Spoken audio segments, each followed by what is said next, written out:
Test, test. Good afternoon, everybody. Welcome. We're going to start here in a minute or two. I know it's a little stuffy in here. We're going to see if we can get some more circulation in the room, but we'll get started in just a minute.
Yeah, thank you.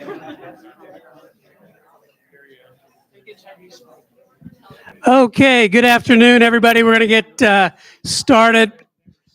My name is Matthew Abraham, and I'm a faculty member in the English department here at the University of Arizona, and it's a great honor to welcome everyone to this special event with Professor Peter Beinart.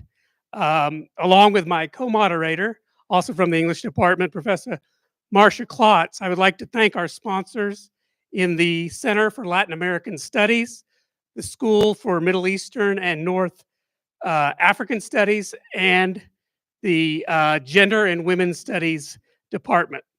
I'd also like to recognize our community sponsors, Jewish Voice for Peace, the Tucson, Arizona Palestinian Solidarity Alliance, and the Arizona Palestine Network. And in this context, I especially want to thank Moyadeen Abdulaziz, who really spearheaded bringing this event together, and without all his effort, this wouldn't have happened.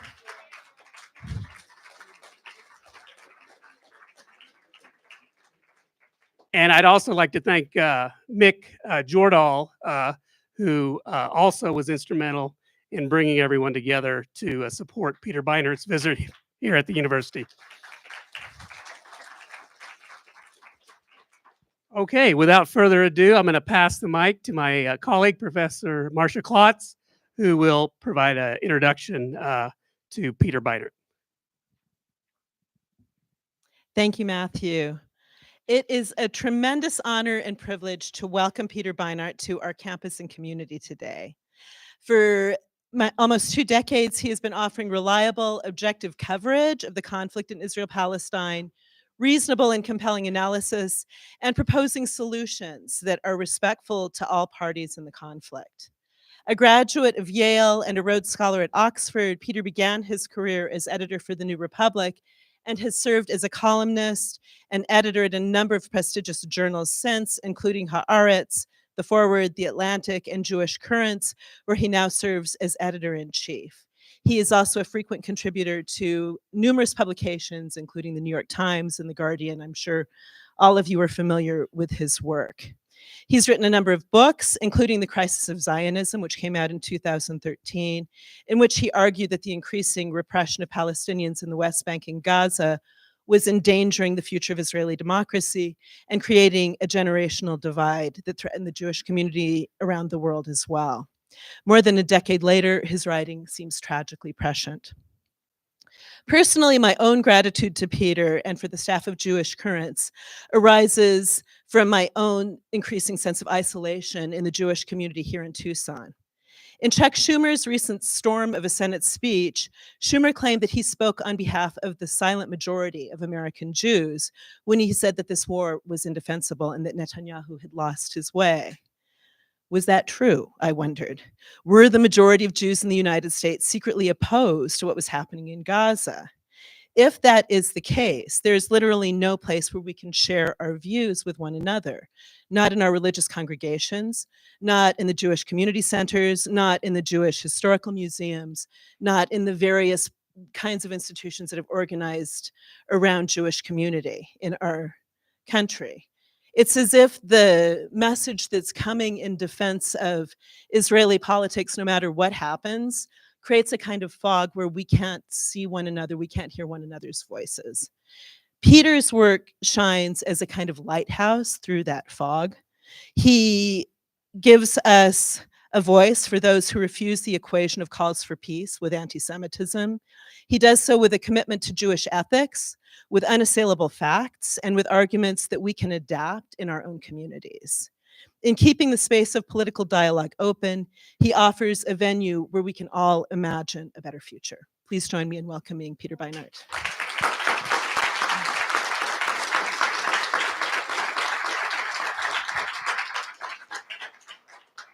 Would you like to say a few words just to kind of kick off the conversation, and then we'll jump to questions and answer? Sure. Well, I'm very grateful to all of you for coming, and if there are people here who disagree with me, sorry, can you? Oh, my thing is not on. I think maybe that's the problem. Wait, I should turn this on. Yeah, right. Okay. So I actually don't need this. Yeah, right. Okay. Okay. All right. Can you hear me now? Yeah. Okay. Great. I just wanted to thank you for that really beautiful introduction, and I wanted to say thank you to everybody. But also, if you're someone here who disagrees with me, then I'm particularly grateful that you're here. I always feel like I'm particularly indebted to people who come to listen to me when they disagree from whatever perspective, because so often on this question, like on so many others, people only kind of come to hear those people with whom they disagree. One of my favorite lines from the Mishnah, from Pirkei Avot, is, "Who is wise? The one who learns from all people." So I always feel like the person who's traveling the greatest ideological distance in a room is actually the person who's kind of offering a model for all of us about the things that we need to do to learn. And I myself have learned and continue to learn a great deal from people who have very different views than mine. So I'm hopefully will learn from you as well. Yeah, let's get started. Okay, do you want to? Sure, I'll start. Peter, in listening to many of your recent interviews about the current tragedy in Gaza, I was struck by an interview you did with Katie Couric, and you talked about a personal epiphany that you had when you were approximately 30 years old, when you visited the West Bank for the first time, and you Yeah. saw Palestinian lives as they were lived on the ground in real time, and how this really touched you.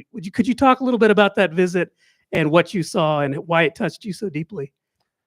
Sure. I mean, I wish it hadn't taken me such a long time. I had been to Israel many times as a child, as a young adult. I think this is something I always, I think it's one thing to kind of know in the abstract, maybe the legal reality of the West Bank, to have a sense that Palestinians live under the control of the Israeli state, but they don't have citizenship. They can't get citizenship. They can't vote for the government that has kind of life and death power over them, the Israeli government. They live under a different legal system. They live under military law, where Israeli Jewish settlers in the West Bank live under civil law and have full due process and free movement. But it's kind of knowing that in the abstract is really so different than actually seeing what it means in people's lives day to day. And so when I went and again embarrassingly late in my life, just had the opportunity to talk to people about what their lives were like, I just began to be able to imagine a little bit what it was like to live under a state that has essentially no accountability to you whatsoever, and can essentially do whatever it wants to you with impunity, and also to live alongside other people who, because that state is accountable to them, essentially will essentially triumph over you in any interaction. So again, it reminded me, I guess, of maybe what it would have been like to go to Mississippi in the 1940s and 50s, when you have to live your life knowing that the state can do whatever it wants to you, and your white neighbors can also really do whatever they want to you because they have the state on their side. I think the other thing that struck me, and I will say I'm embarrassed still to say this, is that I was forced, when I spent time with Palestinians, really starting on that trip, but then really ever since, I was not aware, I think, until really that trip, about how much I had adopted, perhaps somewhat unconsciously, kind of dehumanizing and racist ideas about Palestinians. So when I met lots and lots of people who, first of all, had absolutely no desire to kill anybody, certainly no more violent tendencies than me or my family, and people who were also every bit as sophisticated and thoughtful in their relationship to the world, it was like a shock to me to realize that when I realized that I was surprised by that, I realized that I had actually, even though I thought of myself as a liberal, that I had actually, that there was a great deal of racism and dehumanization of Palestinians that I had just absorbed kind of in the air, of growing up in a Jewish world, in a Jewish community, in a Zionist environment. And so I think after that trip, I began to think that I was going to really need to rethink things in some pretty important ways. But it still took a long time to kind of unpeel the onion, and maybe it's still an ongoing process to kind of try to truly reckon with the consequences of realizing that a state that speaks in my name, and also that encompasses almost half the Jewish population on Earth, so a place that I have a very deep connection to and want to feel a sense of love and solidarity with, not the state, but the people, maybe the society, how to navigate that in the face of the recognition of how brutal and unjust those things that the state is doing. I suppose that I never have been, that sense of contradiction and struggle has never been as difficult as it's been in the last 6 months. And just to follow up to that, you've been very careful to distinguish between ethical resistance and violent resistance. Yes. And if we go back to the 10/7 attacks of Yes. last year, Yes. which the president of this university condemned as anti-Semitic hatred, an atrocity, and clearly a form of murder. Yes. Undoubtedly, we can agree with that. But we have to understand this in the context of Palestinian frustration with Yes. nonviolent forms Yes. and ethical forms of resistance completely floundering at the UN, before the ICJ, before the ICC, BDS, legislation put forward to basically criminalize forms Yes. of nonviolent Yes. resistance and expression. So I agree with all of that. It seems to me, so I believe that it's fundamentally wrong to target civilians, that it's a violation of the laws of war, and that it's a violation of the basic of a kind of very, very core moral principle, which is that those people are not combatants, and that we should be very, very wary of people who dehumanize anyone, even people who dehumanize people who are the beneficiaries of an oppressive political system, as Israeli Jews are. They're not the only people in the world who are beneficiaries of an oppressive political system.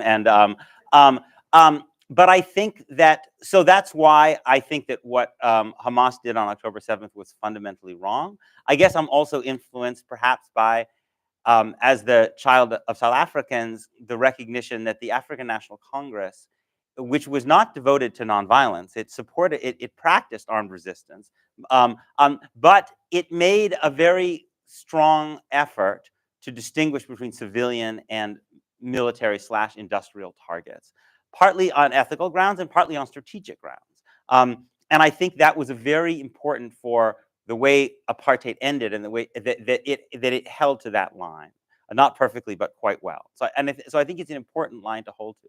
But as you suggested, I think the more one the more one believes in the distinction between ethical, and I will say ethical is not the same as nonviolent, right? But ethical and unethical resistance, the more the more obligation you have to support ethical resistance. That there's something truly deeply unfair and kind of, I think, about essentially demanding that people resist in an ethical way if you then don't support them when they do resist in an ethical way, right?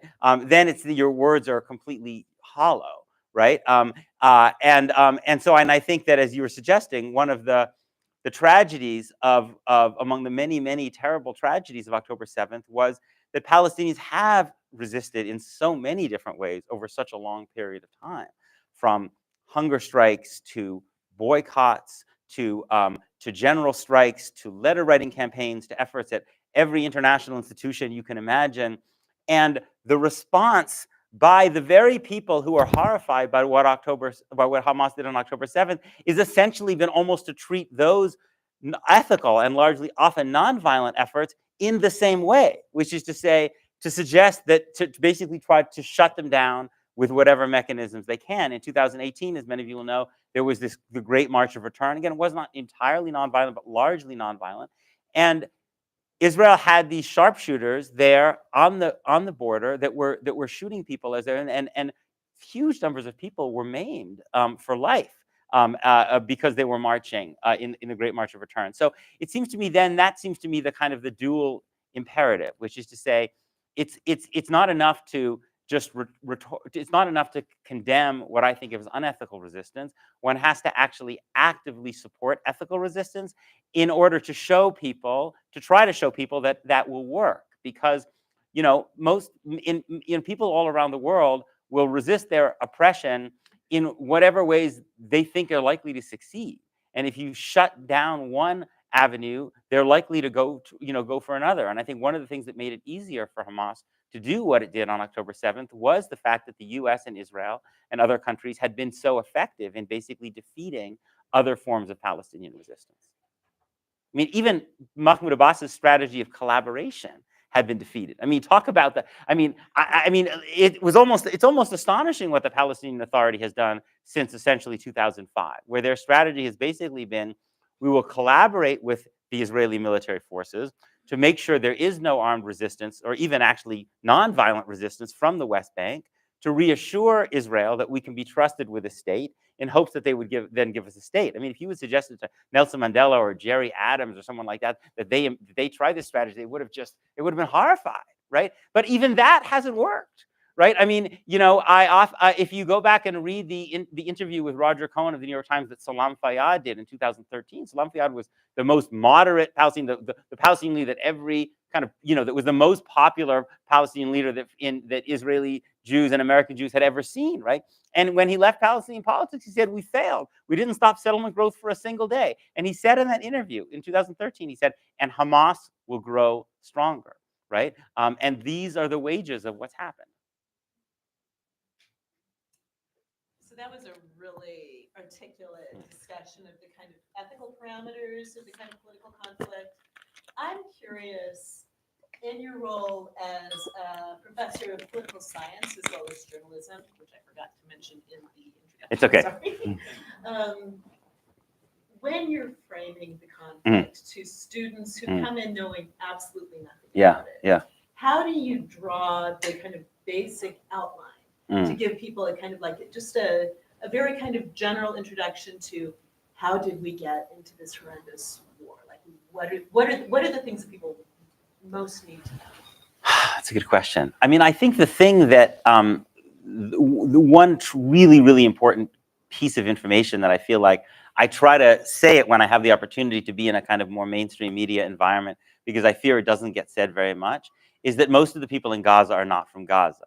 That they are people who were expelled. I mean, some of them fled, but most of them were expelled from what's now Israel. And that Gaza, one of the things that's distinct about Gaza is that its refugee population is so large, maybe 70% of the population. And also, as I understand it, I mean, there are people who are much more expert on this than me, that actually also many people are close enough to the places from which they were expelled that they can literally see the lands.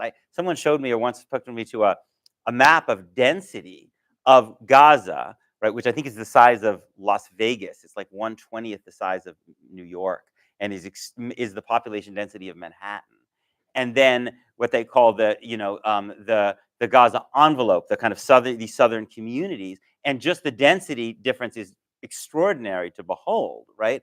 And so you can see why Gaza has always been considered such a threat to Israel, long before Hamas was created in the late 1980s, because from the very beginning, Palestinians from all over, but especially in Gaza, have been trying to go back to the lands from which they were expelled, and that has been depicted in Israel. They were depicted as infiltrators. It's been depicted as an armed threat, even though some of those people were literally just going back to, till their fields, and so Israel is going in militarily into Gaza, repeatedly in the 1950s. Right, even though it's under Egyptian control, because people are coming back. So in some ways, like, the fundamental threat that Gaza poses to Israel is the presence of all these refugees and their descendants, and the fact that they're not from Gaza and don't particularly want to be in Gaza, right? And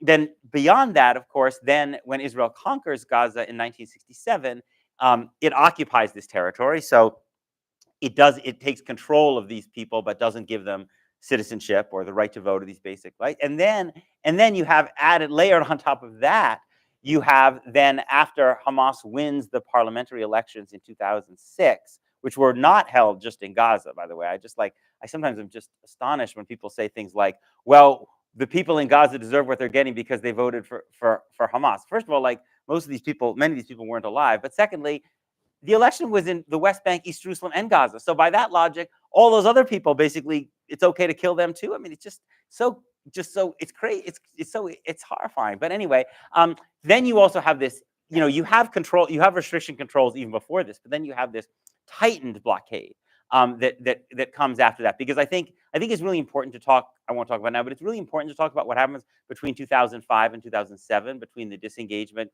and Hamas's control, because the way that the 2-year period is narrated, I think, is often so misleading and misses so much in terms of understanding that there were other pathways that could have been taken that would not have produced the situation that you have by 2007, in which Palestinian politics are divided, in which the Palestinian parliament is disbanded, in which Mahmoud Abbas is ruling by emergency decree, and in which Hamas is under Gaza's under Hamas's control, and it's under blockade. That was not the only choice that the U.S., particularly, but also Israel, could have made after that election. There were other possibilities that could have been chosen.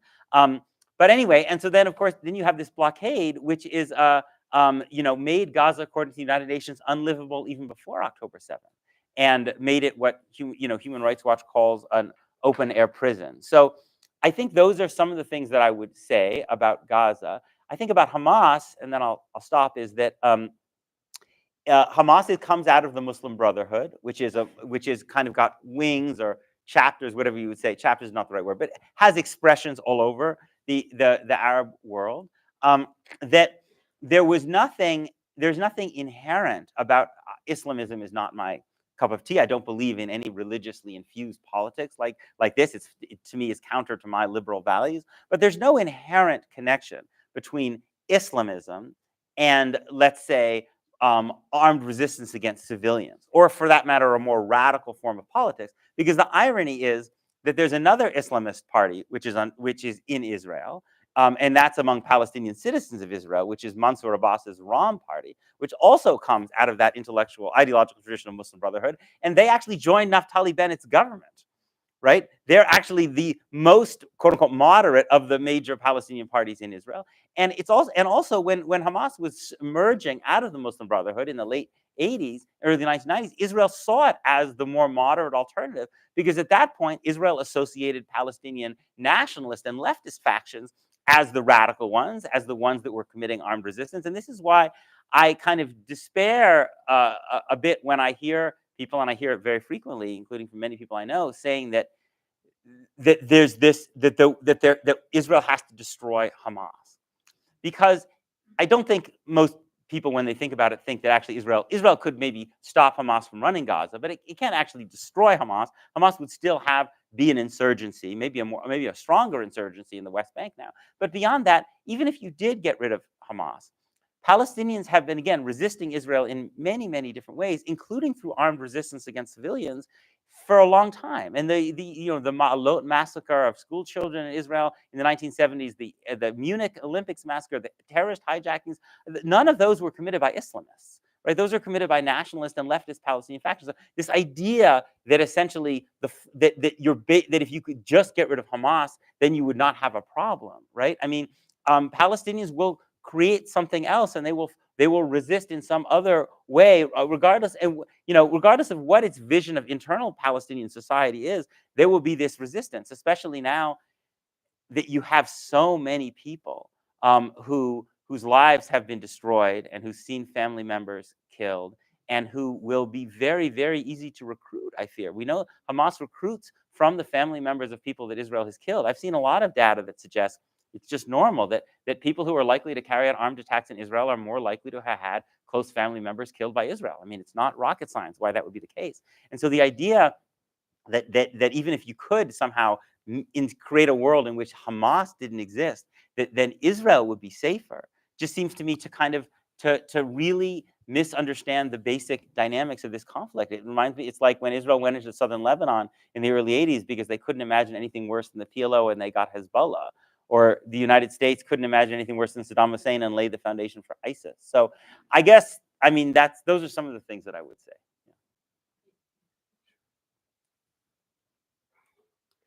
Peter, you've noted how the words decolonization and genocide tend to obscure the preciousness of each human life. Yeah. We've heard these words decolonization and genocide a lot, especially since 10/7, especially on college campuses. In the context of what we saw last December with the firing or with the interrogation by Elise Stefanik of Claudia Gay and Sally Kornbluth and Liz McGill and the very strange, overly lawyered answers that those presidents produced. What is actually happening with respect to this excitement or this the criminalization of speech on college campuses in relation to American Jewish nervousness about words like decolonization? Yeah, I watched most of the entirety of that hearing. I don't, if you can bear it, it's worth watching it at length, not just like the few clips, because if you listen to the Republicans, because these committees, like they have all these Republicans, so one after another, they have like their 5-minute spiel they give and ask questions. What really comes through to me is that they hate these universities because they think the universities are anti-white. That's really like the fundamental, I think, thing that comes through. But they can't, you talk a lot about DEI, but they can't, or that they're not places where conservatives feel comfortable. But they can't really just come out and say we think these campuses are anti-white, but they can say that they're anti-Semitic. But that the hostility that they have to these universities, I don't think it doesn't make a lot of sense that all of these Trump supporters are so terribly concerned about anti-Semitism, right? So I think that what they see is that this particular discourse is a kind of a wedge, a way for them to try to attack the universities because they feel like the university is involved in a much larger project that they find very, very threatening to them. And I don't think it's threatening to them primarily because they're worried about Jews or even because they're worried about Israel. I think it's because it threatens their conception of America. And so, the chairwoman or the chair, there was a person named Virginia Fox, she says something along the lines of, she lists a couple of names of Harvard's courses. One is like Race and Racism in the Making of the Modern World, or I don't know, something racism. And she says, Harvard is the most anti-Semitic campus in America. And I've just basically, I'm paraphrasing, and I've just told you why, basically, as if there's a natural connection between teaching people about anti-racism and being anti-Semitic. And that's like, I think, the clear message. And I think that I don't think this is good for Jews. I really don't think it's good for us to be made the kind of tip of the spear by a group of people who are essentially trying to turn America back to a kind of white Christian supremacist state and basically using Jews as a kind of way of trying to do that. But unfortunately, they do have what I think are fairly willing partners in some of the establishment Jewish organizations that also fear that see the Republican Party as the party that will stand with Israel, and essentially don't really care that much what that means for America. And I think they don't, and they want, the Anti-Defamation League, after years of making all kinds of high-minded statements about its belief in free speech and rigorous discourse, right? Because when it comes to other groups, right, there's a certain discourse that you find in establishment American Jewish circles and among certain kind of let's say center-right American Jewish commentators, that they really believe that it's good to be, that they hate cancel culture, they hate safe spaces, they hate snowflakes. They think that it's really important to be challenged at university, have to be rethink what you learned at home. And when it comes to Black students or LGBT students or whatever students, they really believe that. But all of a sudden, when it comes to Jewish students, right, who were raised in kind of pro-Israel environments and who find themselves challenged on university campuses, the discourse is completely different, right? Because what the ADL does is it sends out a letter to like hundreds of college presidents, which basically says, please find a way of banning your Students for Justice in Palestine chapter. They're basically saying, investigate them for ties to Hamas, investigate them for violations of US law, investigate them for violations of campus regulations. Like, are they asking these universities to do that for every student organization, right? Like, or is it just that you really don't like what these organizations are saying, right? And then and if you say that, so they in the hearing, they were particularly upset about the phrase Palestine will be free from the river to the sea, and they were upset with the phrase intifada, right? So intifada is considered an anti-Semitic phrase, even though it's just a term that means uprising, and it's been used in uprising against Arab governments too. It was used in the Arab Spring. It's not just used against Israel, right? And Palestine from the river to the sea is considered anti-Semitic because it could be interpreted that as meaning that there will be a Palestine in which Jews will not be treated equally, or maybe subjugated, or maybe even expelled and killed, right? And it is entirely possible that there are people who use it in that intent. I think the more plausible explanation is that it's a kind of reference, it's a reference to basically the PLO's vision of a secular democratic Palestine, which is the vision it had before it embraced partition in 1988. Which was basically, the PLO did kind of flirt with Algeria-style ideas, but basically then rejected them and basically said Palestine will be open to people from of all different religions, including Jews. But the point is, if you are made, we don't have to guess. If you imagine that a Palestine from the river to the sea wouldn't be one where Jews were treated well, that's a theoretical question. But we know what a Jewish state between the river and the sea means for Palestinians, right? That's not theoretical. And so it seems to me, if a Jewish student says, I'm made to feel unsafe because someone's chanting Palestine from the river to the sea, then how would a Palestinian student feel when they see the Israeli flag, right? Or they see a picture of Israel, the map which controls of Israel controlling the entire territory, because the Israeli government doesn't even produce maps that show the green line. I mean, I'd encourage you to try to find a map produced by an Israeli government institution that shows the green line. Or if Jewish students are made uncomfortable by the phrase intifada because it could suggest violence, then what about a Palestinian student who hears the phrase, Israel has the right to defend itself, or I stand with the IDF? I mean, the point is that this is free speech that people should be allowed to engage in, even if you disagree with it. And the right thing to do at a university is to try to maybe hold a symposium or a lecture and bring students together to talk about the histories of these terms and what they mean. Now, I don't want to say that there's not been an increase in anti-Semitism. I think there actually has been an increase in genuine anti-Semitism. And tragically, it's, I think, predictable, because there is a fair amount of data we have that when there is more violence in Israel-Palestine, in particular when the IDF kills more Palestinians, that there is a spike in reported anti-Semitic incidents. There was a study, over the last 20 years, there have been studies that show this correlation in the US, in Australia, and in Belgium. And now, because you have, of course, this massive, massive spike in the number of Palestinians that's being killed, it's not surprising to me that there is an increase in the number of, I think, genuine anti-Semitic incidents. And I think one thing that is probably happening is some fraction of the people who are really upset about what Israel's doing are taking that out on Jewish people or Jewish institutions. They're not making a clear distinction between Israel as a state and Jews as a ethnic religious group, right? And they should, and we should expect that we should demand that they do, right? Because holding a Jewish person responsible for what Israel has done is just as wrong as holding a Chinese American person responsible for what the People's Republic of China does, or holding a Russian American person responsible for what Vladimir Putin does. It's wrong. People are not responsible for states with which they have some ethnic, religious, national, racial affiliation. But one of the problems I think that what I really worry about in terms of combating this anti-Semitism is, to combat it effectively, you have to make the distinction clear.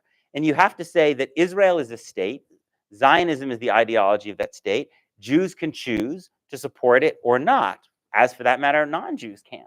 But, and I think that's what we need to say to people who are very, very angry at Israel. But the problem is the establishment Jewish organizations like AIPAC or the ADL, these other organizations, do not say that.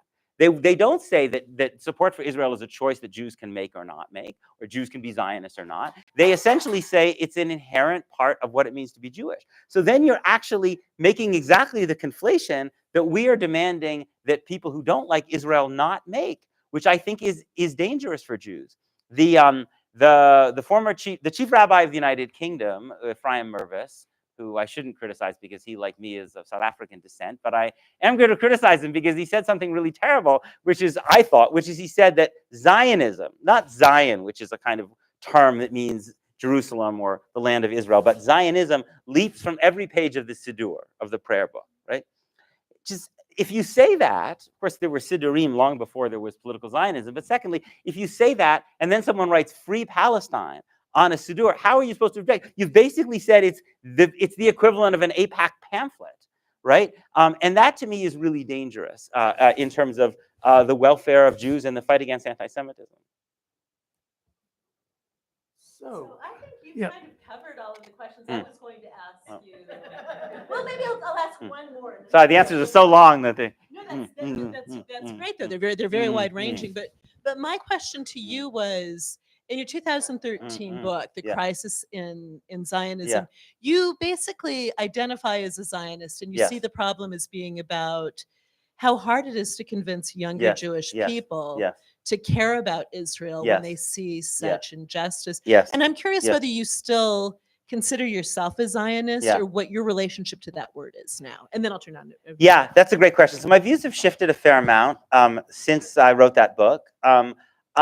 I would say now that I don't support a Jewish state. So I don't support a state. I mean, I think a Jewish state, to be honest, is a bit euphemistic. I think what a Jewish state is really a Jewish supremacist state. It's a state that gives Jews legal privileges, legal rights that Palestinians don't have, right?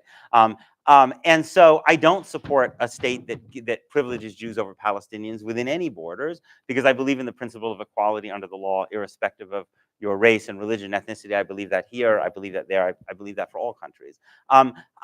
There is still, though, a strand of Zionism, not the Zionism that has actually prevailed in Israel since its creation in 1948, but a prior strand of Zionism that I find appealing. And that's the cultural Zionist tradition that starts with the writer Achad, who writes under the name Achad Ha'am, and continues with people like Martin Buber and Judah Magnus and Henrietta Scholt, and others in the 1930s and 40s, who believed in an equal binational state, who opposed partition, who opposed the creation of a Jewish state. Now, why? Many people could reasonably ask, like, what's the point of clinging to a term and a tradition when obviously the political Zionism that has triumphed and dominated Israel since its very creation is radically different, right? To me, the reason that I find that cultural Zionist tradition valuable is it is a way of affirming that there can be a Jewish cultural flourishing in Israel. This is what the cultural Zionists, like Achad Khan, were particularly concerned about, the revival of Hebrew as a living language, kind of cultural production that could be done in Israel-Palestine, and that they fervently believe could be possible under the conditions of legal equality. And so for me, embracing that tradition and using that tradition is a way of making an affirmation, which I genuinely believe, that I don't believe that equality under the law in Israel-Palestine would mean the end of a flourishing Jewish culture and society. To the contrary, I actually believe that over the long term, even though many people look at me like I have three heads when I say this, I really believe that over the long term, that Israeli Jews will do better, will be safer, and will flourish more under conditions of legal equality than under conditions of Jewish supremacy, because a state of Jewish supremacy is a state that inflicts tremendous violence on Palestinians. And as we saw, horrifically on October 7th, when you inflict tremendous amounts of violence on people, you are endangering yourself, maybe not immediately, but over the longer term. And I think societies that, divided societies in which all people have a voice in government, even though they're often messy and can be dysfunctional, are generally more peaceful. Because everybody has the opportunity to be heard by government without having to take up arms. Thank you. Let's see. Should I bring this? Just take this around and so people can hear what's being. I have a loud lecturer's voice. You go. So you sure that's do. Probably a great way. And my question would Yeah. be: so the apartheid-based analysis. Yes. To what extent do you think it's useful? Yeah. What are its limitations? Yeah, that's a great question. So I think that it's useful. All analogies are flawed, obviously, but I think it's useful in several ways. First of all, because I think it's useful. I find it useful. And again, as the child of South Africans who spent part of my childhood in South Africa, I know that the vast majority of white South Africans believed that the end of apartheid, the end of a state that they gave them supremacy and domination, would mean their subjugation, if not death. That was considered still considered self-evident to most white South Africans, almost not something you really needed to argue for, right? Because the idea was it's the state that's protecting you from this black terrorist army that's out there trying to kill you. And once you take away that protective shell, then what is there to defend, against Mkhonto we Sizwe, the military wing of the ANC, right? And I think it's really important to make the point that so now that Jewish Israelis and many Jews around the world also see that as obvious, it's worth mentioning to them that many people in other contexts, whether it's in South Africa or for that matter, white Southerners or Protestants in Northern Ireland, also could not imagine equality as meaning anything other than their subjugation as death. This is not just the product of Jewish historical trauma, although maybe it's exacerbated by that. It's actually, I think, a pretty normal way for people who are accustomed to group supremacy to think.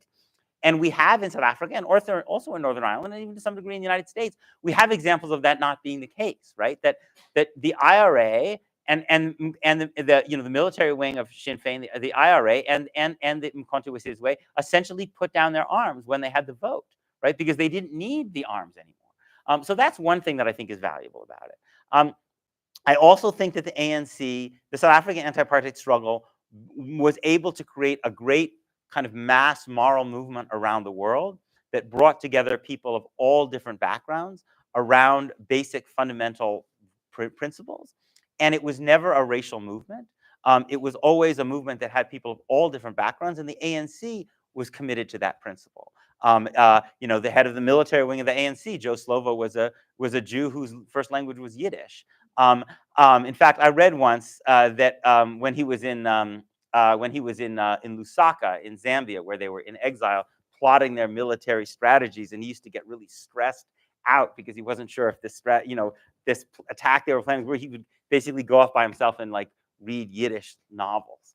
It's just a wild. But anyway, so I think that that's also important, and I think as a sign, and I think it shows the possibility. I think that's important as a kind of model and a vision for what this movement for Palestinian liberation can be.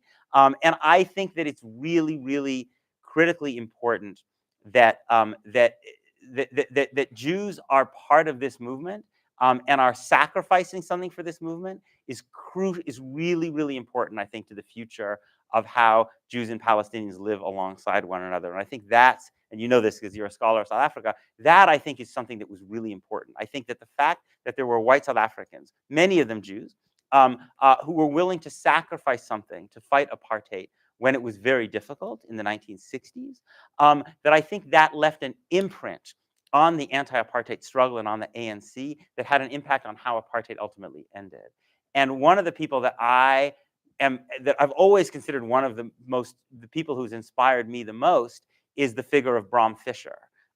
Because people will often ask the question kind of, where's the Palestinian Mandela? But I think, asking the question of where is the Jewish or Israeli Jewish Bram Fischer, I think is actually in some ways perhaps a more challenging and even important question. Bram Fischer was the scion came from a very, very prominent Afrikaner family, could have potentially become the leader of South Africa, of apartheid South Africa, and instead died in prison after basically devoting his life to the anti-apartheid struggle. And I think the fact that an Afrikaner did that was extremely important. And so I think it's really, I was talking to a doctor in Gaza a couple of months ago, and this man, as you could imagine, was talking about the unspeakable things, the terrible, terrible things that he had endured and had seen. And I asked him about things that he saw around the world, and he mentioned the protests, and he mentioned Jewish Voice for Peace. And I thought that was to me very, very powerful. And I find it just astonishing when people, I mean, again, I'm not here to toot the horn for Jewish Voice for Peace. It could be, if not now, it could be people in any, it's not about the organization, it's about the action. That I find it astonishing when people in the kind of establishment Jewish community think that Jews who are involved in pro-Palestine activism are fueling anti-Semitism, because somehow they're making Israel look bad, as if people wouldn't see what Israel's doing if there weren't some Jewish people talking about it. I mean, it makes just no sense. But because what I hear from Palestinians is so fundamentally the opposite, right? That it is actually, this is the best way to combat anti-Semitism, because it makes the point that this is not a struggle of one tribe against another. It's a struggle for certain principles that anybody can be part of. So this is too long an answer. Obviously, the challenge with apartheid is that although it is one of the few examples we have of a kind of settler colonial situation, resolving itself, moving towards, as Mamdani talks about, the kind of settler becoming native, it is still a place of very, very profound inequality. And so in some ways, what I notice when I read kind of pro-Palestine discourse is that if you go back like 20 years, you find that the writing about South Africa is much more positive. So like if you read like Ali Abu Nima's 2007 book, One Country, it's really a love letter to the transition. But I think, people now speak very differently because of so many promises in South Africa have kind of gone unmet in terms of substantive equality. But I still think that one has to go through equality under the law to get to the more substantive equality and genuine historical justice that we have not achieved in the United States and that has not been achieved in South Africa. Do you have a loud voice? Yeah, you. Oh, yeah. At the beginning, our moderator read the statement of the president of the university, and you agreed with the basis of what he said. There's one word, though, that I wondered if you did agree with, and that's the word anti-Semitic. Is that accurate? And is that an appropriate term to use for even the first Hamas that attacked on us? Let alone No, I wouldn't have used the term anti-Semitic to use the. I mean, I think Hamas has, obviously, if you look at its first charter is genuinely anti-Semitic. But I think that the October 7th attack was, in my mind, an act of unethical resistance. And as it happens, not all the people that were killed were Jews. I mean, that some of people, there were foreign workers, Thai foreign workers, and others who were killed and taken hostage. There were also Palestinian citizens of Israel who were killed. So no, I think that one can believe, as I do, that it was fundamentally wrong. But I think thinking about it in terms of the framework of anti-Semitism isn't particularly useful in understanding what happened.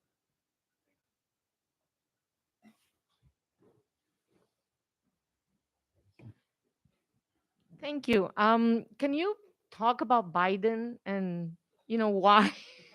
I mean, I just don't get it, and I know the U.S. Yeah. has been doing terrible things around the world, whether they are Democrats or Yeah. Republicans, but this is just too much. Yeah. Yeah. And it Yeah. puts into question the Yeah. whole, Yeah, voting. yeah. I mean, I think maybe one day we'll have more reporting about what has actually been happening inside. So this is kind of speculation, although I have talked to some people in the administration over the.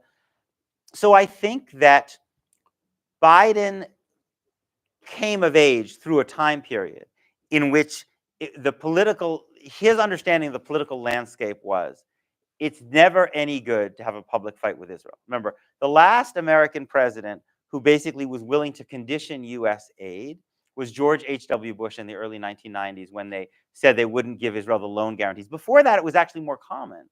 Reagan, Carter, Ford, Nixon, Eisenhower, at all various points withheld aid. But what happened, and I think this is a really crucial one of the villains in this story is Bill Clinton. And the reason that it is that if you think about what happened after that Bush squared off against it, is that Bill Clinton ran to Bush's right, criticizing him for being anti-Israel, even though he was a Democrat. And since then, no president has done it, right? So Biden has come of age basically with this assumption that you don't do this. And then he was vice president under Obama. And Obama called for a settlement freeze. And that got him into a fight with Netanyahu. And then if you remember, in 2011, he gave a speech calling for a Palestinian state near the 67 lines. And that got him into another fight with Netanyahu. And basically, Obama wasn't willing to use the leverage that he had. And he lost those fights. In fact, Harry Reid, who was then the Democratic Senate leader, went to AIPAC and basically threw Obama under the bus. So I think the lesson that Biden took from all this is don't pick a fight. You're not going to be able to win. You won't get the Democrats in Congress. Even the Democrats won't support you, and you're going to have a huge political backlash, and it's not worth it. So basically, just try to keep things out of the news, and try to keep everything quiet. Which basically means allow Israel to do what it wants, but kind of ask them to try to do it in a way that doesn't blow everything up.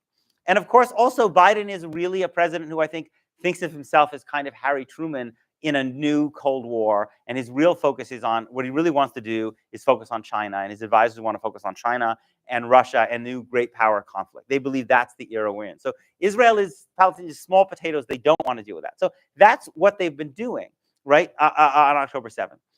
And then October 7th comes along, and I think they're prisoners to that template, and especially, of course, because Israel was attacked and was, undergoing this terrible agony and trauma. So their idea becomes, we're just going to hold Israel even tighter.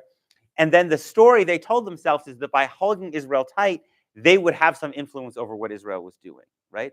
But I think that was deeply naive. I mean, they were telling them that story because they didn't want to think about the political consequences of doing something else. But there was no reason to believe, certainly not with Benjamin Netanyahu, that Benjamin Netanyahu was going to listen to anything the Biden administration said, as long as the U.S. kept sending weapons and kept shielding Israel and international institutions. Netanyahu has, for instance, among other things, a political interest in the war continuing as long as possible, because if the war were to stop, Israel would probably go to elections and he would lose, right? And not to mention he has he has an extremely radical government, right?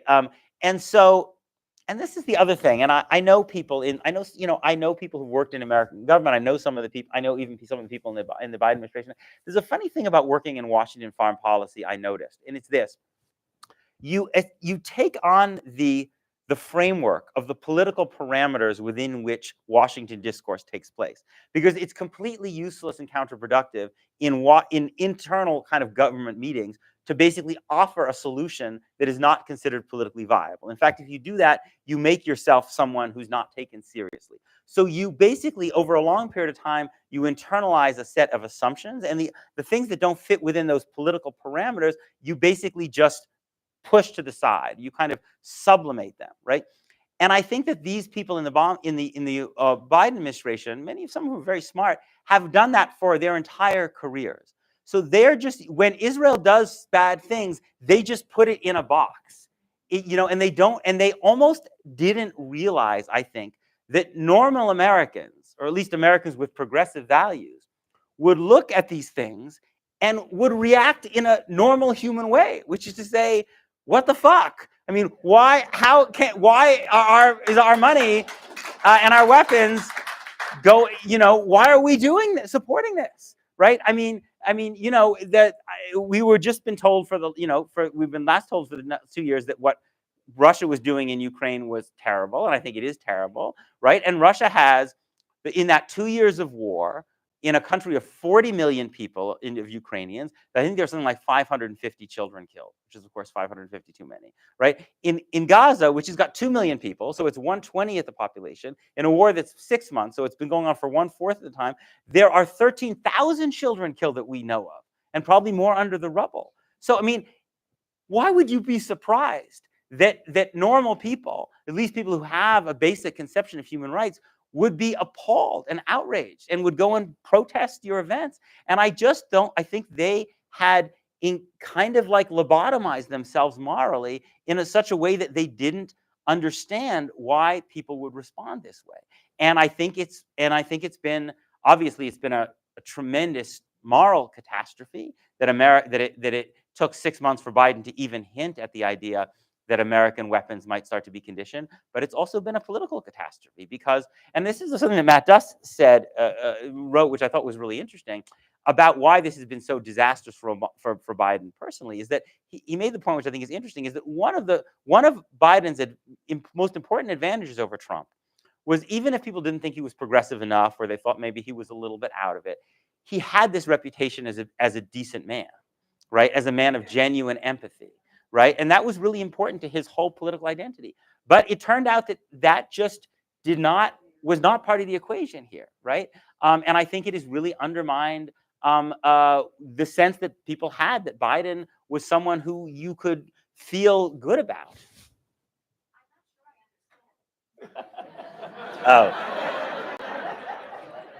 That is, it's amazing because that's the second time that's happened. I once did a Zoom event with a very kind of gravelly voiced Israeli guy and some other people, and he was in the middle of his talk on Zoom and was interrupted by his Siri saying, "I don't think I understand." He was very upset and flustered and looking around at who had interrupted him. And so, yeah, this technology, I mean, very soon you won't even need to invite me. You can just have AI do the whole thing, right?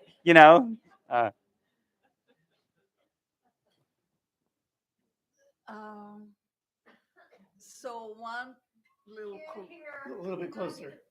one correction, or just something that's not mentioned, is that some of the people that died on October 7th died in Israeli hands. Mm. And there were quite a few of them, and it was brutal. Maybe you want to talk a little bit about the Hannibal doctrine. Mm. And another question I have is about Mizrahi Jews in the United States, because I know so little about them. And I wonder if there is some, I mean, I know Hadar Cohen from a podcast, and she's 10th generation Jerusalemite. And she's anti-Zionist. Which is fabulous. So I wonder if there are more, where are they, etc. So the first part of the question you're referring to is Israelis who were killed on October 7th, or Palestinians who were killed? Israelis that kill Israelis. Friendly fire, right. Yeah. Friendly, I hate the name friendly fire. So it does seem, I don't know what the numbers were. I don't think it was a majority, but there were as the Israeli military were descending on these kibbutzim in these other towns, and this rave concert, it does appear that some people were killed, obviously not purposely, by Israeli fire as well. I'm not an expert on it. I haven't really dug down deep into estimates of how many people that was.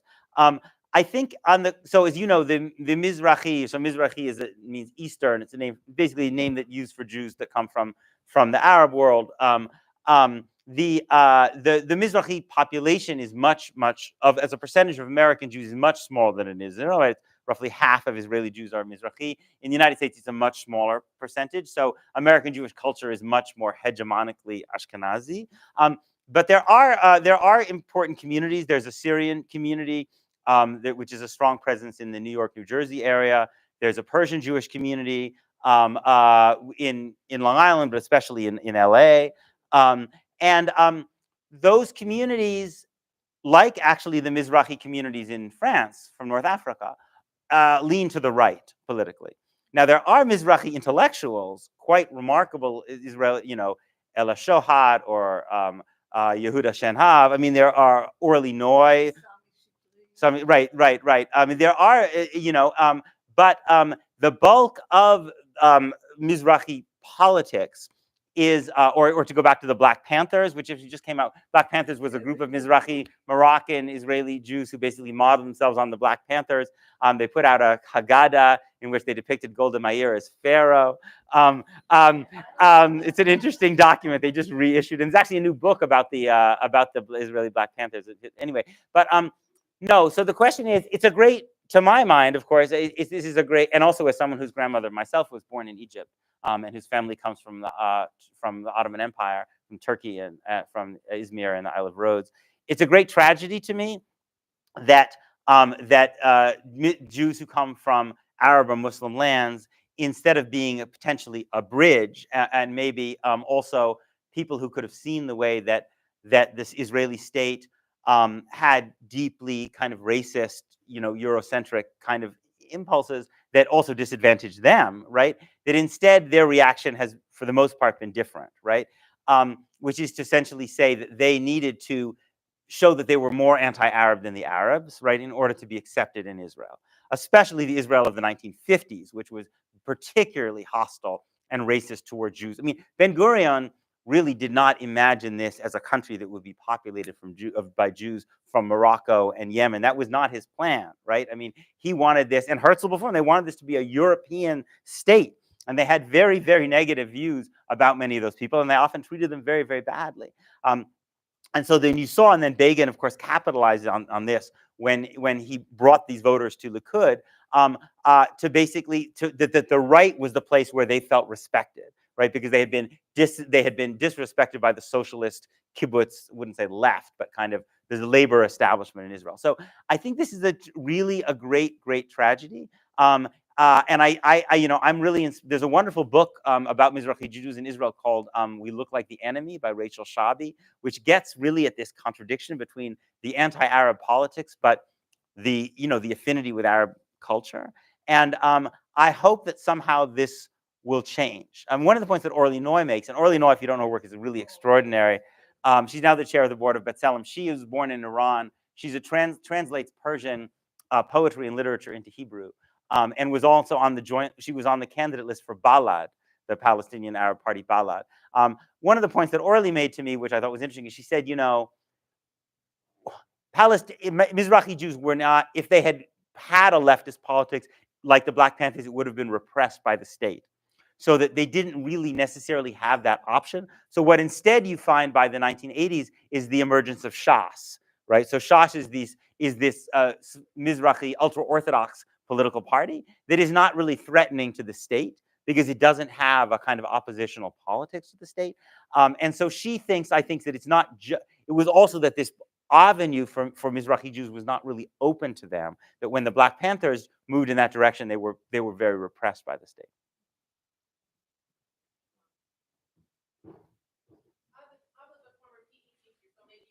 Actually, they won't be able to hear you on the live stream if you don't use the mic. Okay.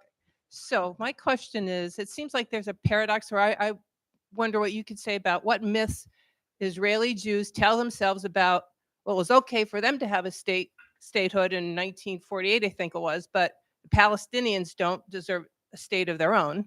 And also, why would they think it was okay or is a great thing to live in illegally built settlements?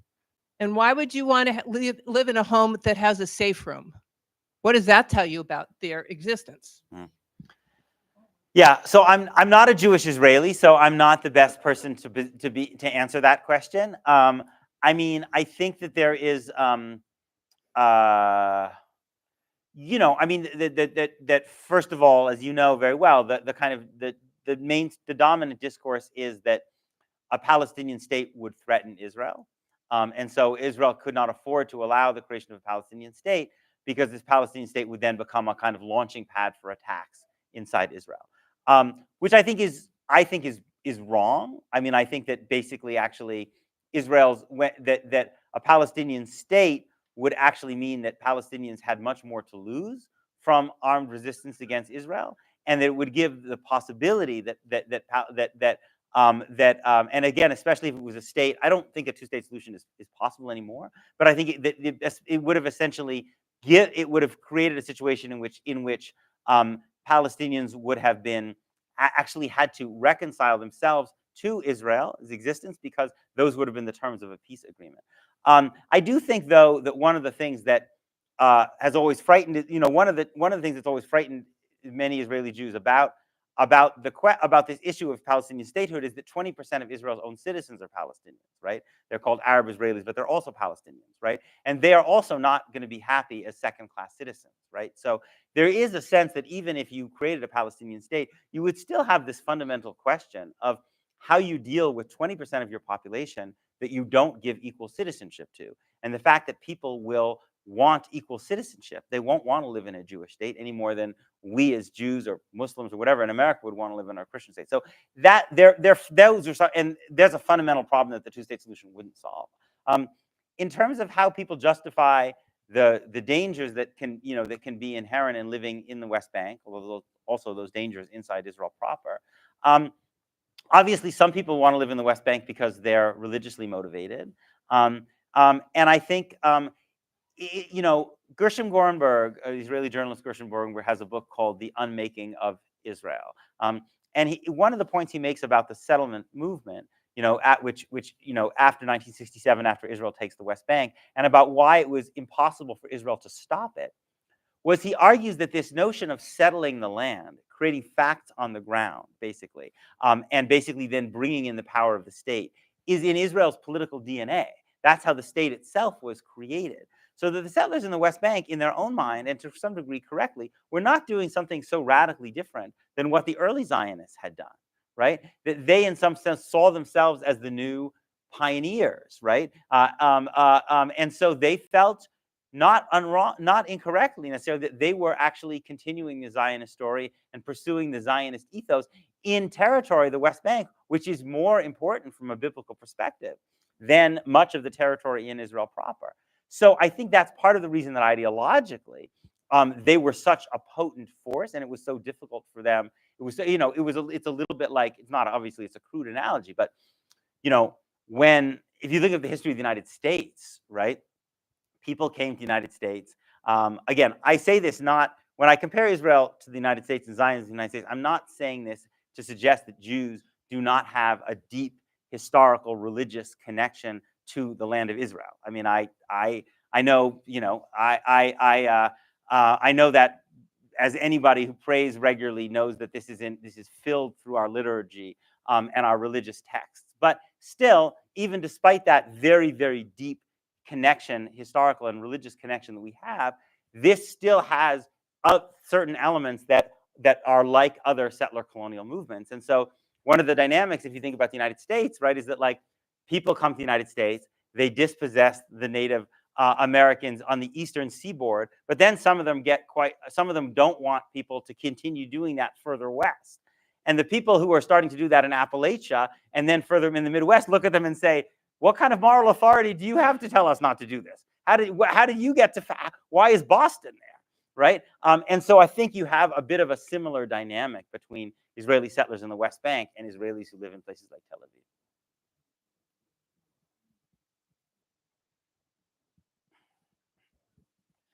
Yeah.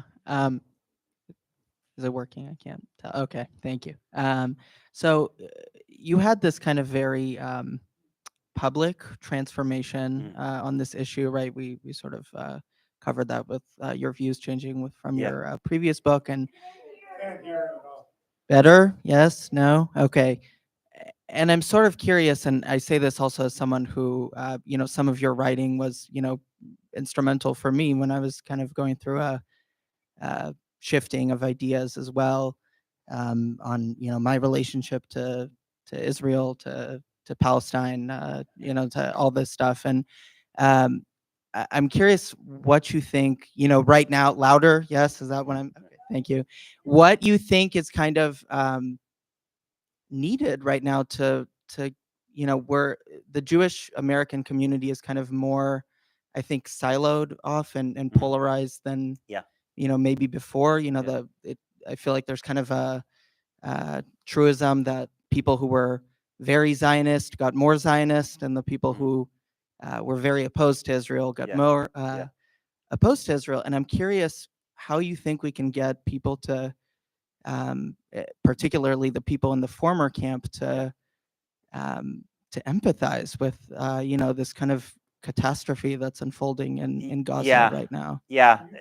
So the question is, how can you get people in the American Jewish community who have maybe even doubled down on their basically support for the Israeli government and support for what Israel does to have more empathy and to face the reality of what is happening in Gaza?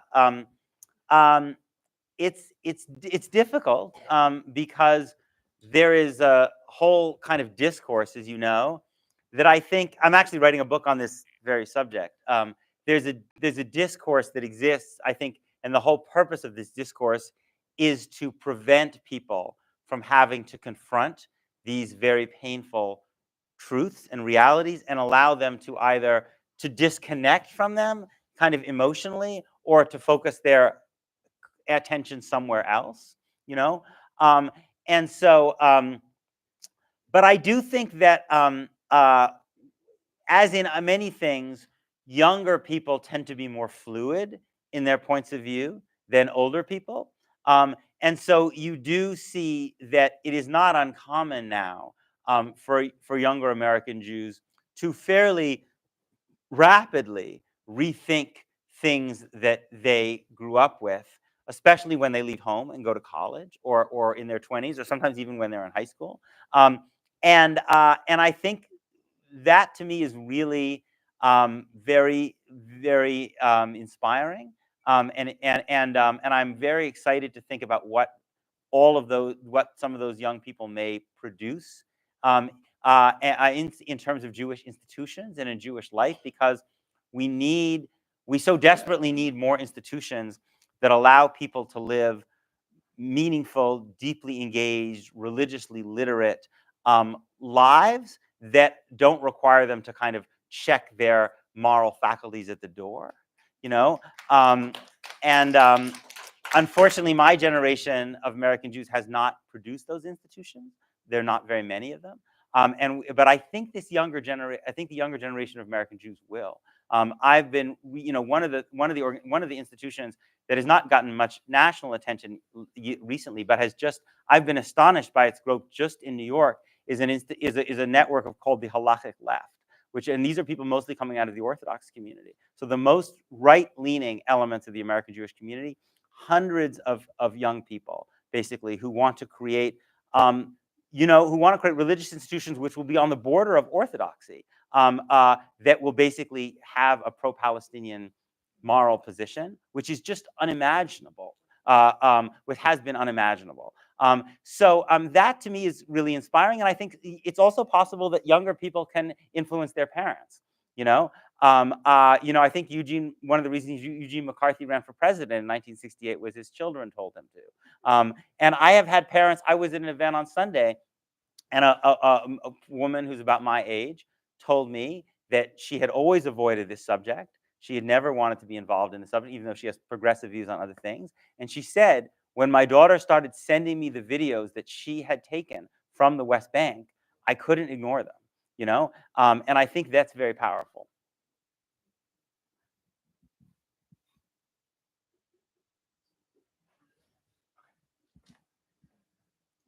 Hi.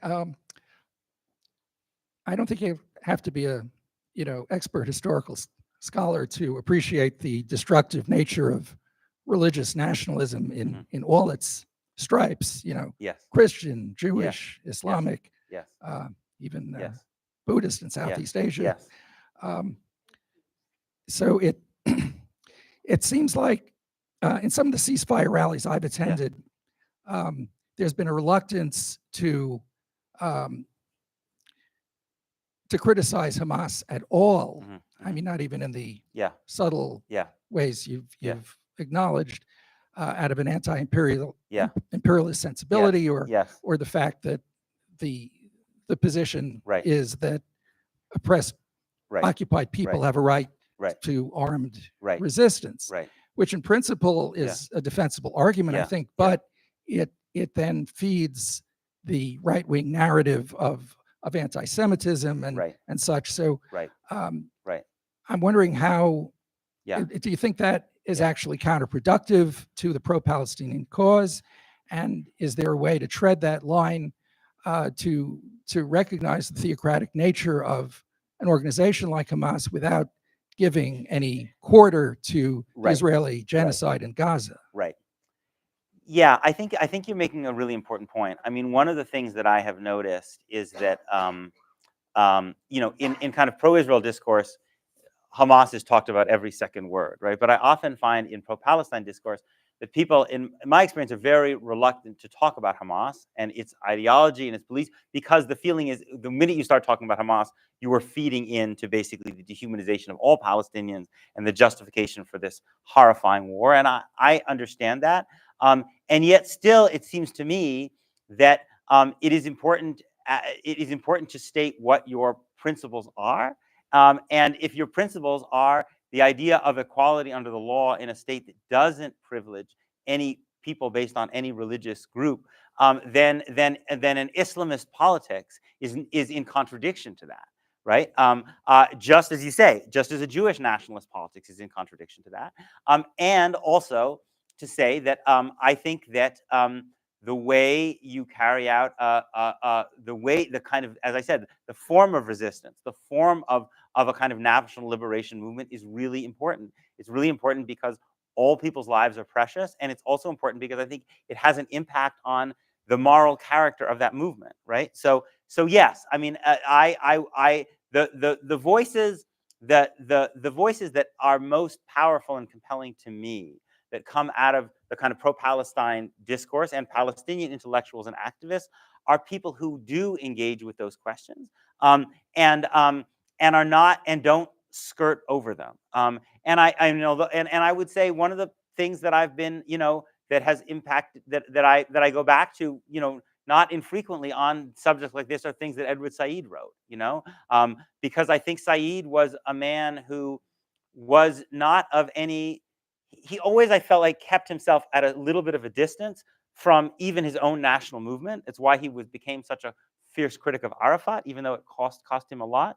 And I think he never lost his deep sense of empathy. He never lost his sense of empathy for Israeli Jews, and he was willing to criticize actions that he believed were morally wrong and counterproductive. And so, for me, as someone who, to me, those are the voices that I look to, and that I find really inspiring, because I know it's not always easy. It's not obviously easy when Gaza is being completely demolished, and basically people and the US government is supporting it, and people are basically completely denying Palestinian humanity. To hold that sense of empathy and that ability to criticize, I understand it takes something extraordinary to do that under these moments, but it's precisely because of that I am so inspired by people who do that, and why I yearn for it. I guess, yeah, I think that, well, I guess that's it. Yeah.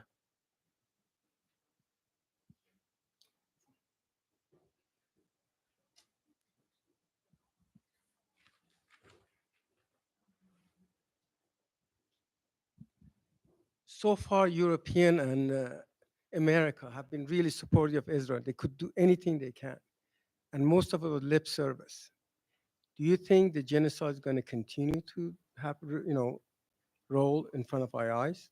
Number one. Number two, I think there is another motive about Israelis, Israeli government, is to annex the Gaza, because it has gas, it has, Mediterranean Sea, I think there is another motivation by cleansing, totally ethnic cleansing the Gaza Strip.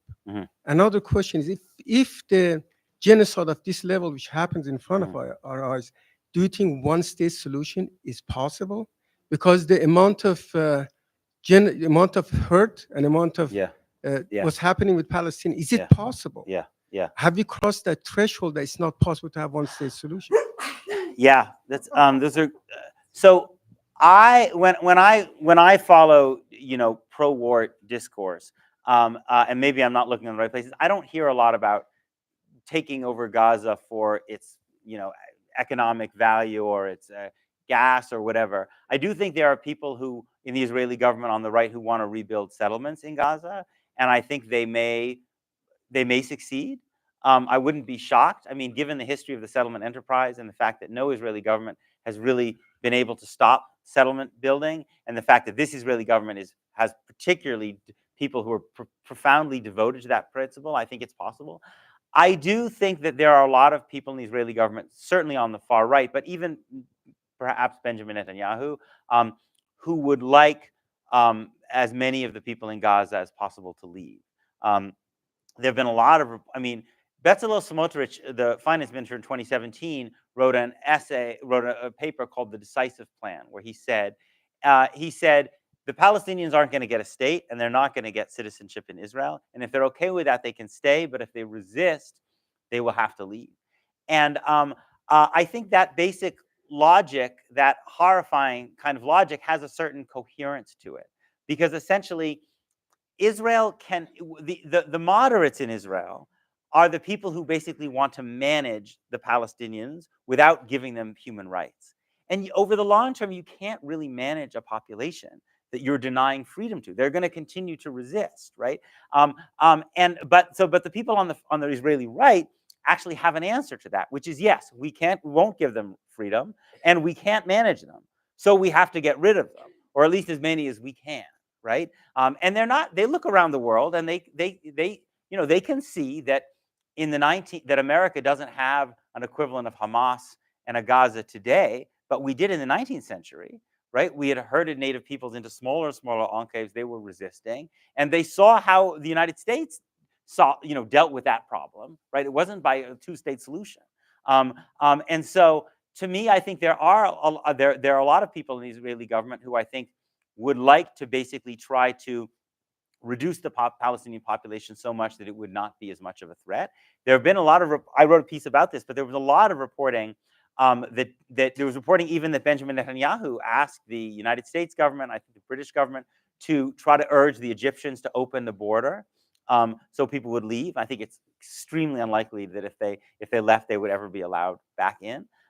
So one of the things that I fear greatly is that I don't see how Gaza is going to become livable again. It was unlivable before October 7th. It has now been completely destroyed. I mean, I think 70% of the buildings, probably higher at this point, have been damaged. At least partially, all the universities, most of the hospitals, 90% of the people displaced. I saw the statistic from the UN, which said that if Gaza returned to the growth rate that it had on October 6th, it would not regain that GDP that it had before the war, if the war stopped. It would not regain its pre-war GDP at that growth rate until 2092, right? 68 years, right? And I think that Israel is increasing the buffer zones inside Gaza. So people in Gaza, there were already these buffer zones inside Gaza from which people in Gaza were not allowed to enter. Now those are going to be larger. So there'll be less space for people in Gaza. And I would imagine that the blockade will be tighter than it was before October 7th. So how is Gaza going to be a place where people can live? And my fear is that there are people in the Israeli government who think that basically, even if the war were to kind of start to end, that just keeping Gaza at such a high level of unlivability will maintain the pressure on Egypt to at some point open its borders, will be claimed to be a humanitarian gesture, and then people will leave. There were reports that the Egyptians were building some kind of wall inside of on the Egyptian side of Rafah, basically for people who left, so they wouldn't be able to get into the rest of Egypt. I mean, it's just anyway. So yes, those seem to me legitimate fears. You make a good point about one state. I think that it is more difficult to imagine it than before. but I still also believe I don't believe that two states is viable anymore.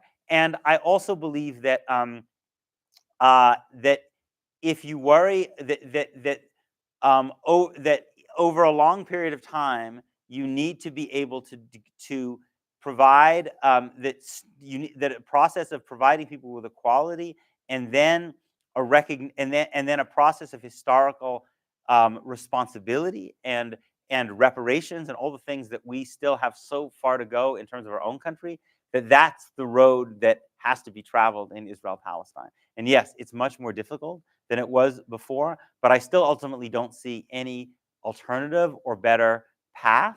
And I think that it's going to, and we're further away in terms of the way people will feel, but we're also now have a movement around the world that has grown much stronger and has shown that it can contend for political power in a way that wasn't possible before.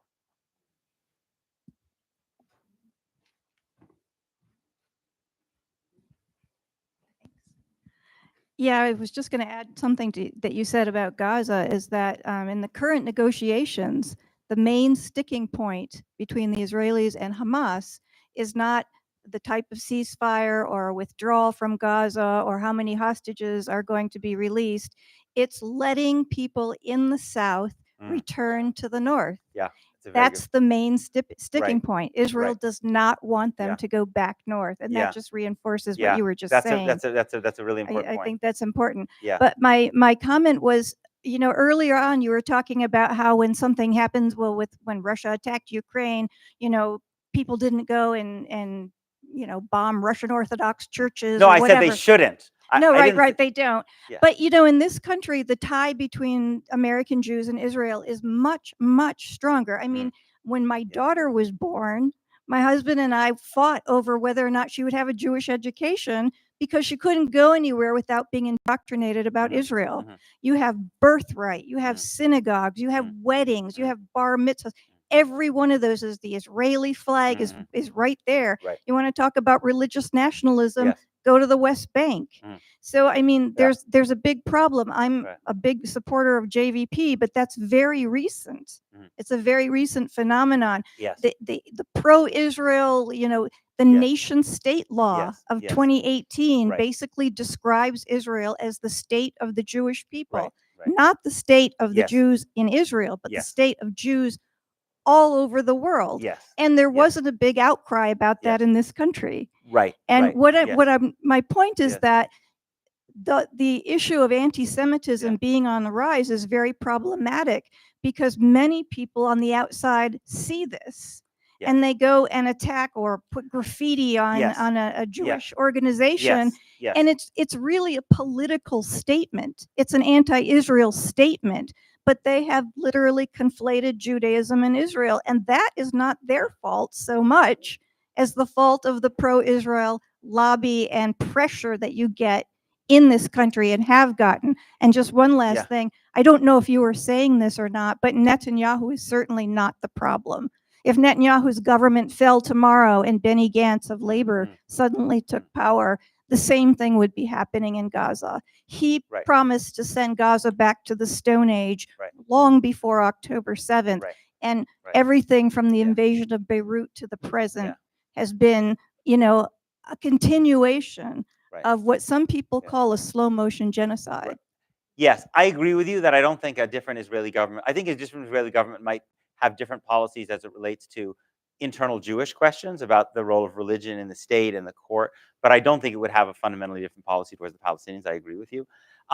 Look, I agree with you that I think the conflation of Jewishness with Israel or Jewishness with Zionism, as I said, I think is makes it harder to make the distinction that we need to make to fight against anti-Semitism. But still, even that people who are angry at Israel should still try as much as they can to make that distinction. Right? It's still really important that people do that.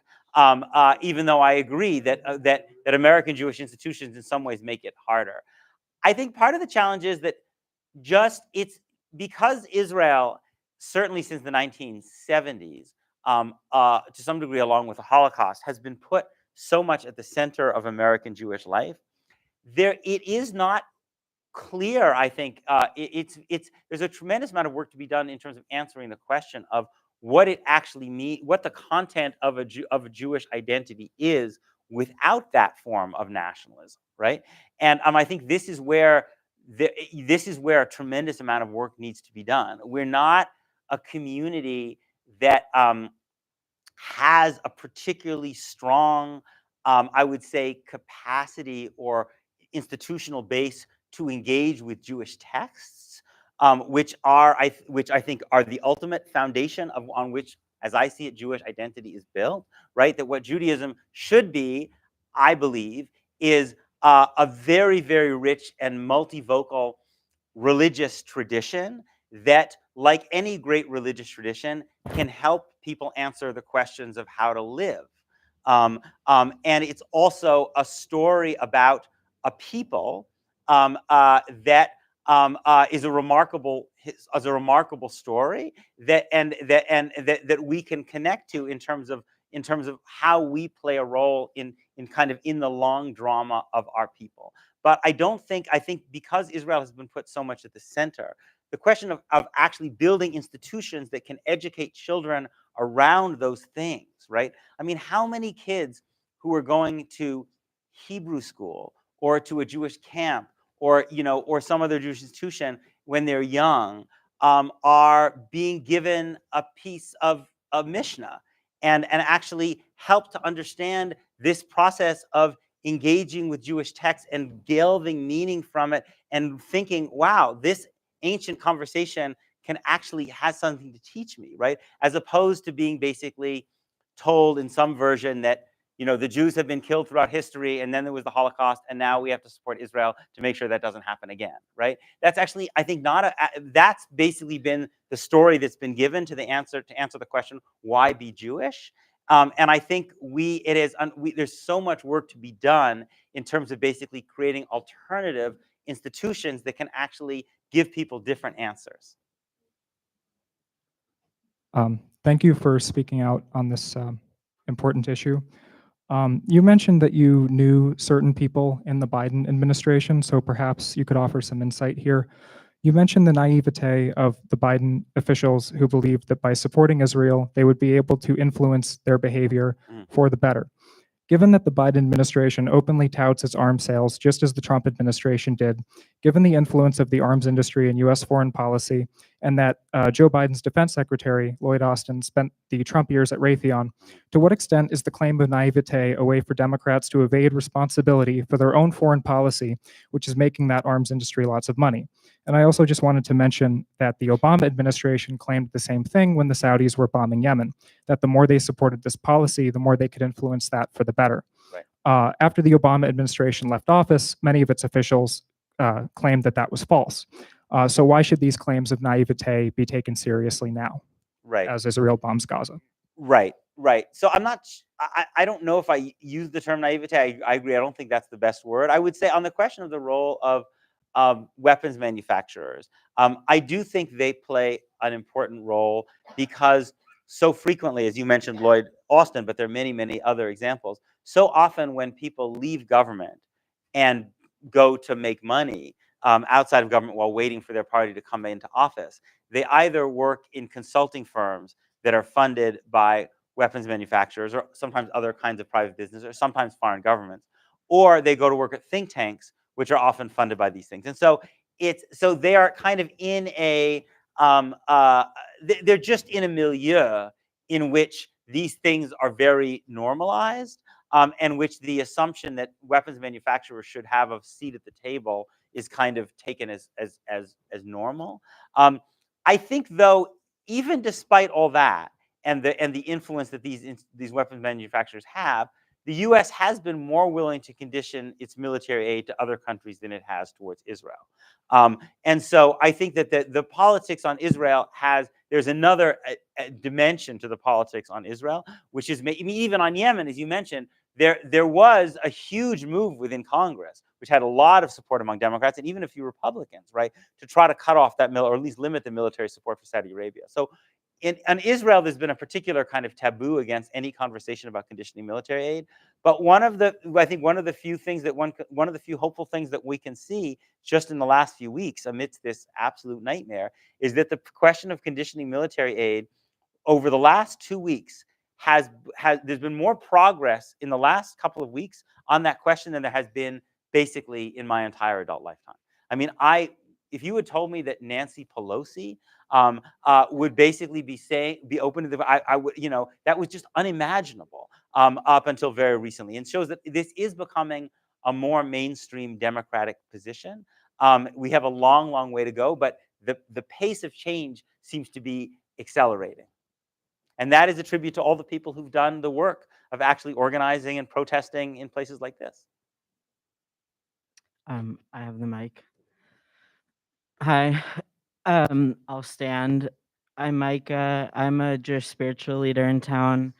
I have a few things, and I'm going to do something really Jewish, which is add to your answers instead of letting you speak for yourself. But I just heard somebody earlier when you were asking about Mizrahim. Something that I want to add is also that Mizrahim, especially in the 80s, the 70s, were met by leftist Ashkenazim. They were met with so much racism that it pushed them to the right as well. It's an aspect that you should know about Arab Jews that were organizing in Israel for their own rights, for saying we're in solidarity with Palestinians, we're all Arabs, is that it was a facet as they were met with racism. They were told, if an Ashkenazi woman was dating a Mizrahi man, the parents of the Ashkenazi woman often said, don't marry an Arab man. And so I just wanted to add that. The piece about the bomb shelters, somebody added, why would Israelis want that?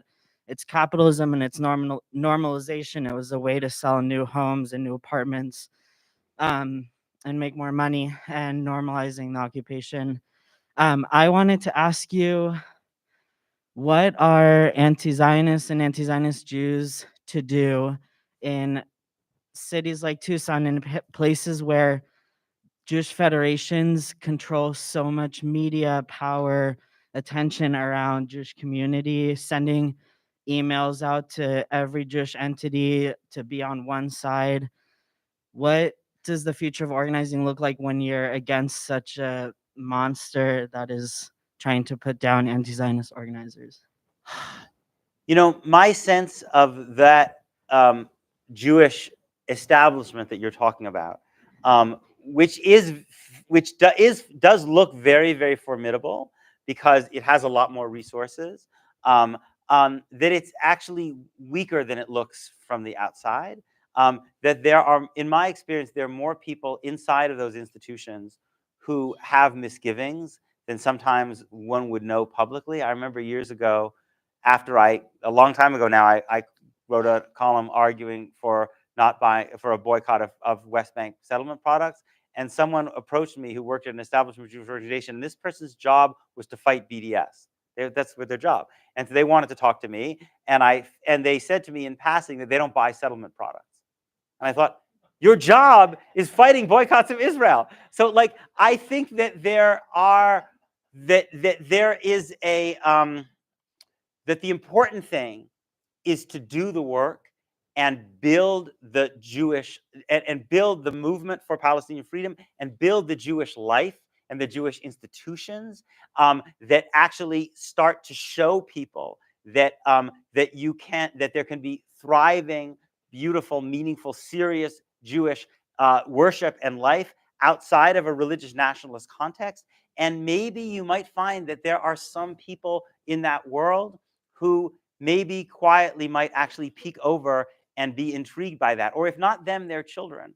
I will say, I will not name names, but I have met over the years a stunning number of children of very high profile establishment American Jewish leaders, children or grandchildren, whose politics are probably quite similar to yours. And I always think, if it didn't transmit in those homes, then it's not likely to be very effective.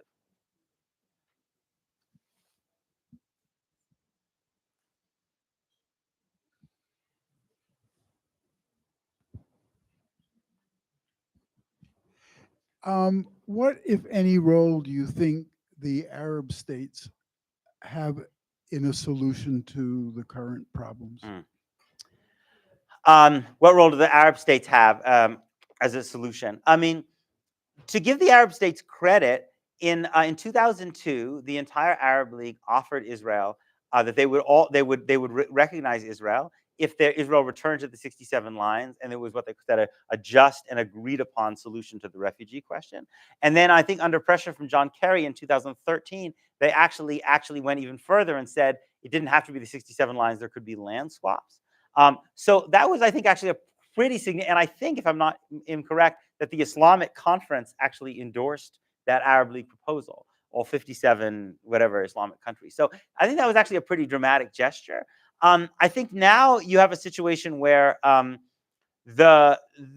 think that, I mean, obviously there are many different Arab countries, so they respond differently. But I think when you think about the countries you think about the countries in the Gulf, the United Arab Emirates, Bahrain, Saudi Arabia. I think these are countries that have always looked to external protection. They are very wealthy countries, but they're not terribly populous countries, and they're countries that fear, and they're countries that have threats externally and internally. They fear Iran, but they also fear their own people. They're very authoritarian. They're very repressive. They're very corrupt.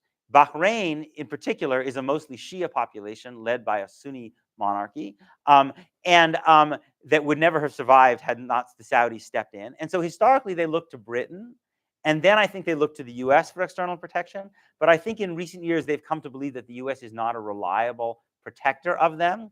And so they're turning to Israel as kind of their new protector, not just against Iran, but against their own populations. Because what Israel has done is, through its surveillance technology, it has really invested very heavily in helping these countries surveil their own populations and keep and stay in power. And I also think they see that Israel is technologically and economically very dynamic, and they feel like it could help boost and diversify their economies. So that, I think, has been, and I think that there's often people, I think that, unfortunately, Israel had this, the Israeli leaders had this idea that because they were gaining more acceptance from these governments, that it meant they were being embraced by the population, which I think is not true. If you look at the polling, the Abraham Accords are very, very unpopular.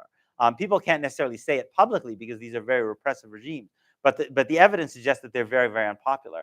And I think it also became another way for the Israeli government, and Netanyahu in particular, but others ways, to basically pretend they could ignore the Palestinian question. So Netanyahu had this line he used to say before October 7th. He would say, Palestinians are only 1% of the Arab world. So we're making peace with the other 99%. The Palestinians will have to come along eventually, as if the Palestinians might as well have been in Tunisia, But that was, I think, that discourse.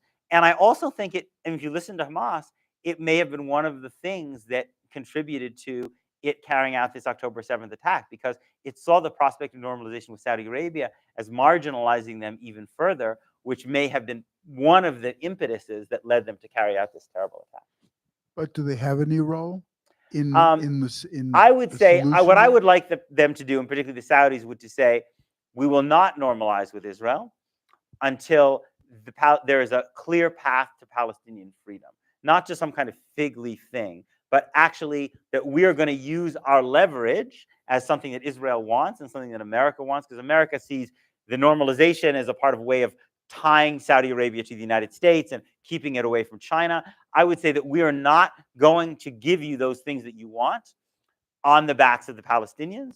We will only give you those things when Palestinians give their blessing. So that's what I would want the Saudis in particular to say.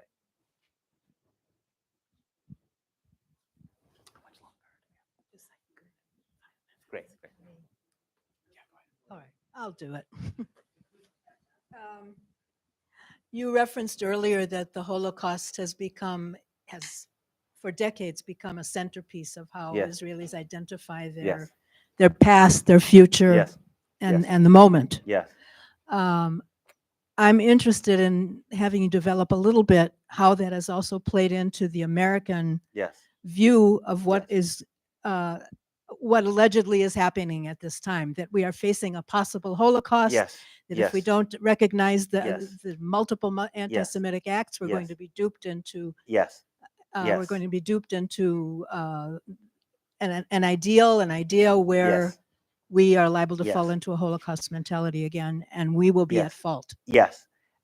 Yes. I mean, I think that when I think about the organization of American Jewish life, I often think that of the book of Esther, because if you think about this, the way I think American Jews, or at least American Jewish leadership, have thought about itself, I think is in the role of Esther. So who is Esther? Is in the palace, right? She's the queen, and therefore she has this power, right? And so she uses that power to save her people. And I think the way that I think American Jewish life has been constructed institutionally since the 1970s is the idea that we are Esther. We have the voice of the king. We are, we have AIPAC and we have power in Washington, right? And we failed in the 1940s, and because maybe an earlier generation of American Jews were too timid, they were too close to the immigrant experience, they didn't know how to wield power. But their children and grandchildren can wield power, and like Esther, will use that power to save the Jews of Israel from a Holocaust, right? And so much of the language that is deployed basically is designed to trigger these feelings, right? So whether it's the phrase "right to exist," right, as the state, or when people talk about, or the immediate referring to the October 7th as the worst killing of Jews since the Holocaust, right, which suggests that there's some kind of connection between the Holocaust and what happened, right, or calling it a pogrom, right, or you notice that when establishment Jewish American leaders talk about people who believe in the principle of equality under the law, they refer to those people as people who want to eradicate the state of Israel or annihilate or destroy, right? It always has this language of violence with the notion and the notion of genocide, right? That Palestine from the River to Sea is a genocidal slogan. So I think so much of this triggers these things and keeps them up at, in the surface. And so I think that it prevents people. It puts Palestinians always in the role of Nazis, essentially, right? That essentially, it plays on this old Jewish trope that basically there is some pure evil that emerges in a different form in every generation, right? So, and that's, I think, what Netanyahu is referring to when he talks about Amalek, right? Amalek is the ancestor of Esau, right? The original opponent, who then the Amalek becomes the figure of Agag in the prophetic books, and then Haman in the book of Esther, and right. So what you essentially do is you basically turn Palestinians from their own group of people with their own experience, with their own history, with their own reason to have had to fight against Zionism, into just the projection of our greatest fears and our worst historical or even biblical enemies, right? And then that becomes I think, a license to, nobody's going to be concerned about killing how many Nazis you kill, right? I mean, that's what you have to do with Nazis, right? And that's what you have to do with Amalek, right? And that's how I think, so that's why this discourse is so dangerous, is it prevents us from being able to see Palestinians as human beings on their own terms, which doesn't mean they're angels, right? They're a group of human beings, right? And I think this is what this discourse does again and again and again. And I think it's why it's so dangerous. Welcome to Arizona. Yeah. This will be the last question. We only have the room for 2 more minutes, so we'll have to keep this short. In the late 1880s through 1969, Arizona was the second highest concentration of boarding schools in the United States. In the early 1950s, it became the largest concentration of Japanese internment camps in the United States, exactly in the same place where the boarding schools were. Wow. The director of that program, the Japanese internment, used the deculturization and forced assimilation programs that were used in those reservations for the Japanese internment camps. That person, Dylan Mayer, went on to become the leader in the Bureau of Indian Affairs for the policy called termination of Native Americans in this country. He terminated, with the help of Congress, 3 tribes before Eisenhower threw him out. Every generation of legally constituted indigenous nations within the contiguous United States remembers this. This is why the Cherokee Nation today has more lawyers than the state of Oklahoma. What are the institutions in Israel that need to be dismantled and I'm sorry, but decolonized so that another generation of Israelis don't continue to affirm their own experiences as only being victims and not of those who are taking the land in another generation and justifying it even with biblical quotations. Yeah. So I think part of it starts with being able to face the Nakba, being able to face the expulsion of 750,000 or so Palestinians in 1948, and also to recognize that there was another mass expulsion in 1967, and there have been smaller scale expulsions all the way through. And I think that one of the things that I think happens, you know, I'm from the East Coast, so I don't know how it plays out in Arizona, but certainly in the East Coast of the United States, you know, people just go through life seeing signs of the fact that there was a native people here who was destroyed without even thinking about it all the time. And I think the same thing happens in Israel. So people just, you know, people go through the forests and they don't think about that the fact that that if they walk through the forest, they may notice that there are actually signs that people were living here, and these forests were built on on destroyed Palestinian villages. One of the Israeli groups that I think is most admirable, Israeli Jewish groups, is a group called Zochrot, which brings Israeli Jews, and it's not easy to do in Israel, to basically try to bring to their consciousness the Nakba and the fact that they're living amidst its ruins everywhere. So I think that's a really, really, really critical effort. The state, you know, the state of Israel was, its institutions come out of the Yishuv. They come out of the self-governing Jewish community. And that's why, even though Palestinian citizens have the right to vote and can be in the Knesset, the structure of many of Israel's institutions doesn't actually serve them. It serves Israeli Jews.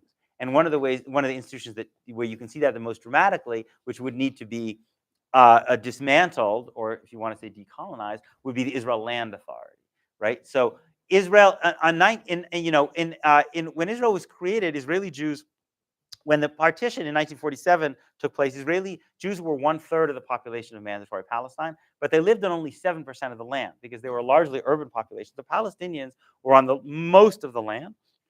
And then basically that land was taken by the state when those people were expelled.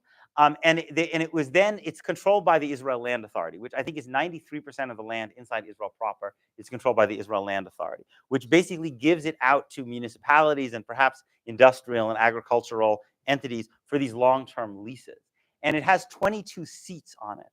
And 12 go to the cabinet, members of the cabinet, and 10 go to the Jewish National Fund. So almost half of the seats go to an entity whose mission is to develop land for Jewish use, right? And so then you can start to understand why Palestinian citizens represent 20% of the population, but Palestinian municipalities are 2 or 3% of the land. There's been no majority Palestinian municipality, new majority Palestinian municipality built inside Israel since 1948, and that 90, I think the statistic that came out, which came out in 2000. I think it was between 2012 and 2014, so the numbers are a little old. But there was a study that showed that 97%, might have the figure wrong, but I think it's 97% of the home demolitions of illegally built homes in Israel proper, I'm not talking about in West Bank, in Israel proper, will have Palestinian homes.